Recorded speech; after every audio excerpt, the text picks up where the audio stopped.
Hello and welcome to a video on the Planet Zach YouTube channel.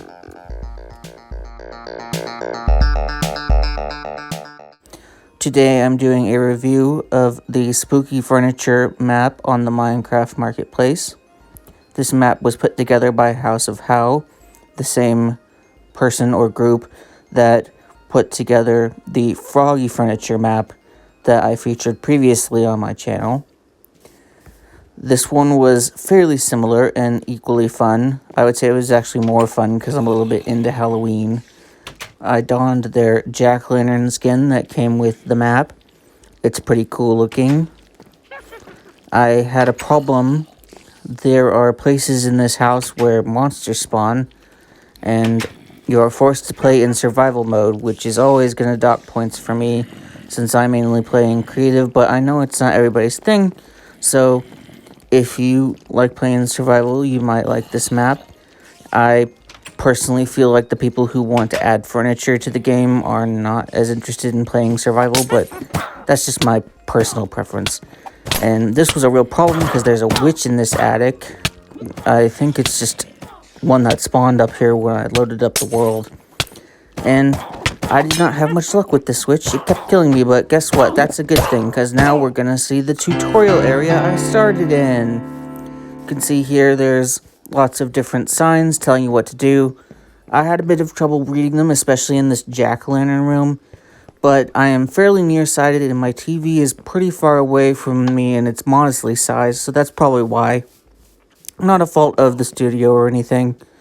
So now we're going to go back into the house and I'm going to face off against the switch. And I'm just going to tell you right now, it's not going to go very well. But before we even attempt that, I'm going to look in these chests because I was determined that I was going to accomplish something, even with this witch in the way. I eventually broke out of the map and forced it into creative mode, which I enjoyed much better. And that's how I'm going to show you all the features. But for now, you can see there's almost 2 chests full of furniture, so that's a lot of items, and most of these have animations.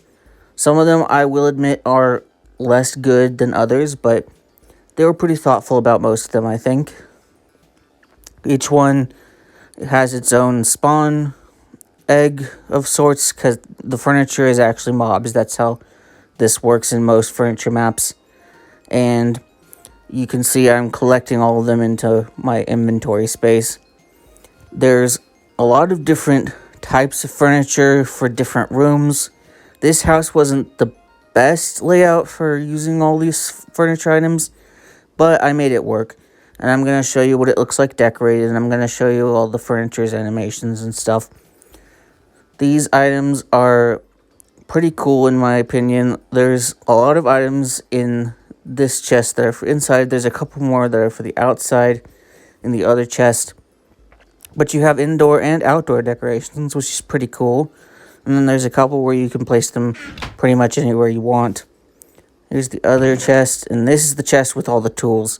I'll go over them in a little bit, but for now, I'm going to cut to the next set of footage.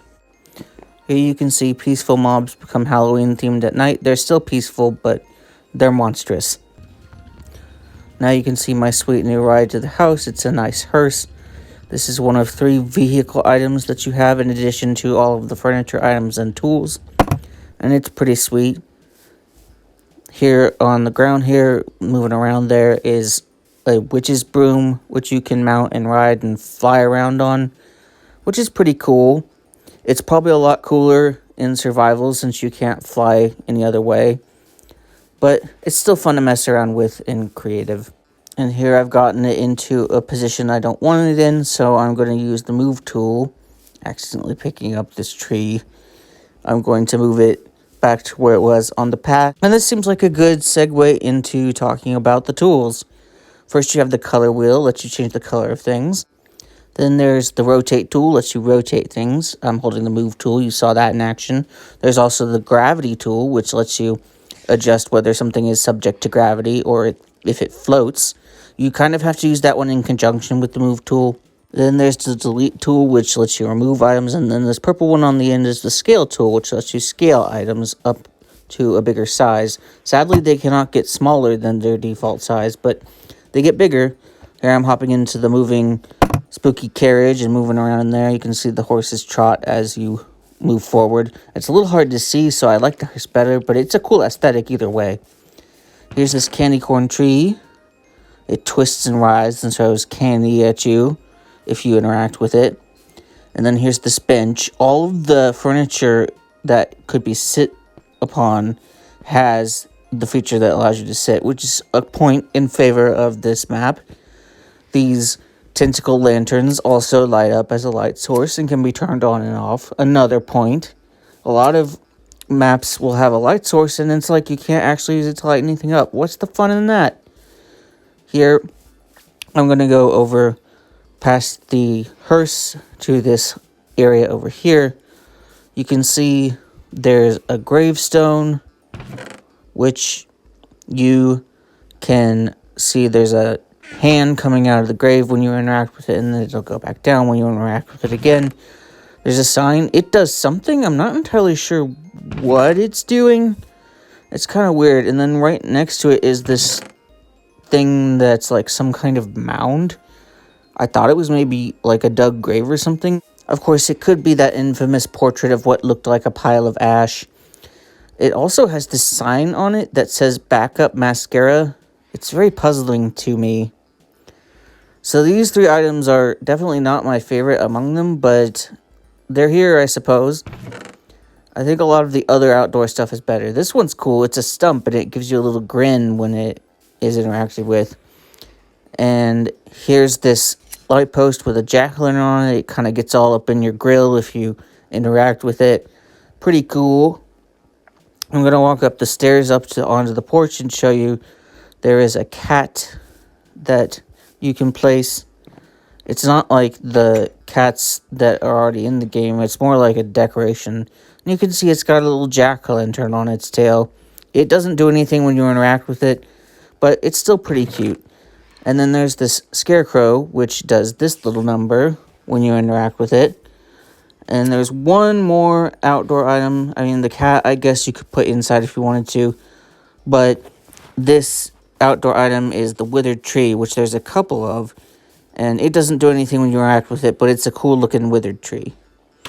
So now I'm actually going to go inside the house. In this first room here, the entryway, I kind of just hung up some of these hanging vines that are in one of the chests. I used the gravity tool to do that. You kind of have to click it with the gravity tool and then move it up to where you want it. But the gravity tool just toggles whether it's hanging or not. And then this is the piano. When you interact with it, it plays music. Next to the piano, we have the service cart. It actually has two animations, and I think that it's the only item that does.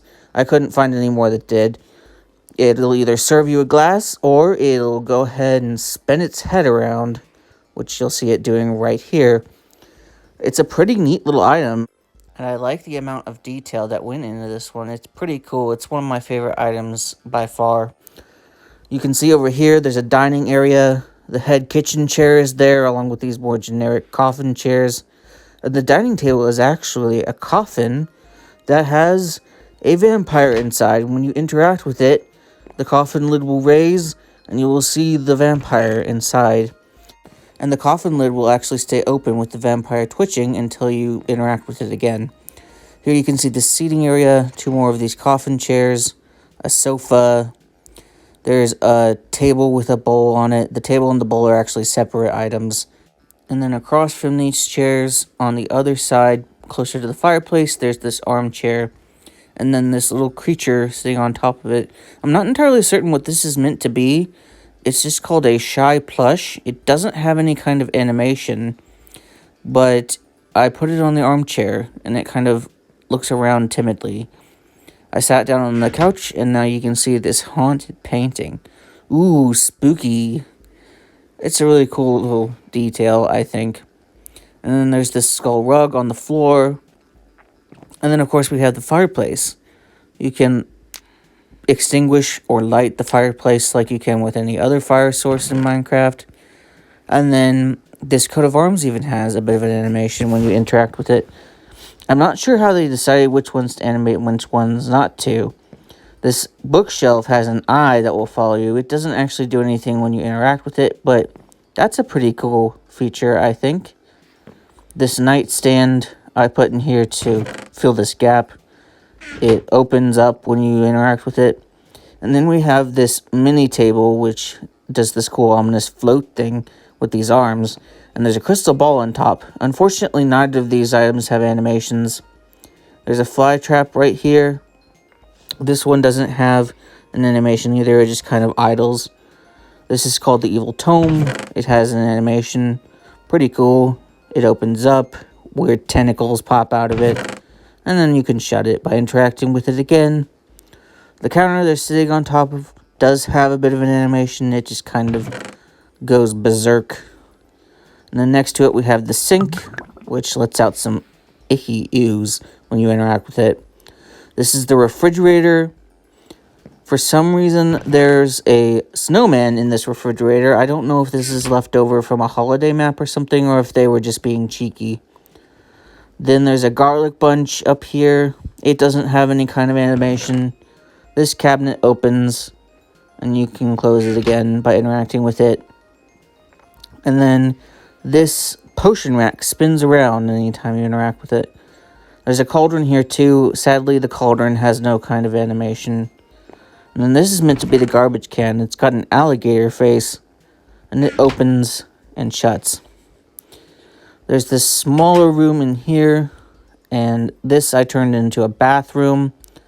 Here you can see the bathtub has a shark swimming in it. And then there's a towel bar with some towels behind it. The towel bar doesn't have any kind of animation, and the bathtub doesn't have any additional animation. The toilet does, though. When you interact with the toilet, you can open the lid, and then when you interact with it again, the lid will shut, and kindly this tentacle will come out and flush the toilet for you. How convenient. Now, this is the bathroom sink, and it's got a situation where it's releasing these slimes, and they go down the drain, and they just keep coming and coming. I don't believe it does anything when you interact with it. This is a bathroom cabinet, and it has medicine, but it also is home to 2 sleeping bats. And then this ladder leads up to an attic space, which I turned into a bedroom. I'm going to show this feature off here. This mirror actually teleports you to another instance of the mirror that you placed. Ain't that cool? And you'll see we actually just teleported up this ladder. Down here is the bathroom. And we're going to go back up the ladder into the attic space so I can show you off the remainder of the items. There's not as much up here as there is downstairs, but there's still a lot. This is the double bed. It doesn't have any kind of animation, but it has like tentacles coming out from under it. And these nightstands, like I said, you open and close the drawer by interacting with it. Over here is a dressing area. We've got a chest, which is apparently filled with snakes. Oh my. And then the little interactive mirror lets you teleport, like I said. And then this closet has a skeleton in there. He's reading a book. He'll shake his head at you, and then he'll just quietly continue to read and turn the pages. I'm pretty sure he'll do this indefinitely until you go ahead and close the closet. Over here we have a skeleton T-Rex diorama with a witch riding on its back and like a jack-o'-lantern hanging from its mouth. As bizarre as this item is, it doesn't have an animation. Here's the single bed, also no animation. And the final item is this little ghost. It's kind of cute.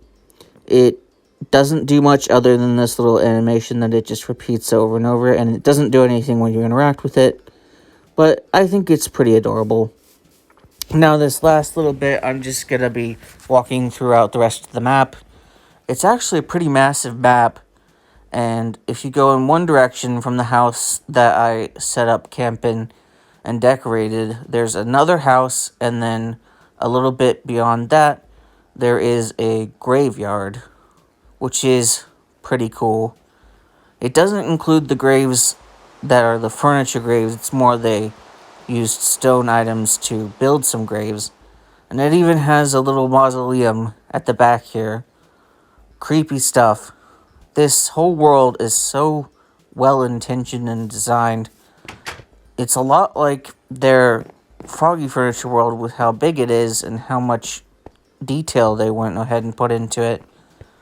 I know it's just a furniture map, and they don't have to do all that much since a lot of it is about you decorating yourself. But I think the more world and story they add to the furniture maps, it can be more enjoyable that way.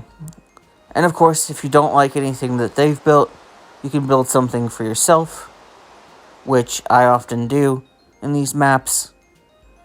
These are my favorite kind of maps. I don't prefer some of the other kinds, but the furniture maps always speak to me, and I definitely think this one's a winner. It's not that expensive, and it comes with a large world and several skins and a lot of new items to interact with and enjoy. And I would say overall, I would give this a solid 10 out of 10. I do wish it were a default to be able to play in creative mode, because that's pretty important to me. But other than that, it's a really nice world. And here we go up into the snowy mountains. There's this massive castle that they built. You can easily get very lost in here. It's pretty big. There's a long winding path up to the castle, and then you go in there and there's this courtyard, and then beyond the courtyard there's a big old castle with many rooms and winding passages and stairways. It's pretty cool. Like I said, they put a lot of effort into this map. I think it's definitely worth the purchase for the price, and you get a lot that you can do and explore. And even when you get to the point where you've used all the furniture and everything, there's still a lot to do here and a lot to explore, and you can just have a grand old Minecraft time in this world, which I think is always a pleasure. So I'm going to go ahead and call it here. I'm going to let my outro play us out. Thanks for watching, and I hope to see y'all in the next video.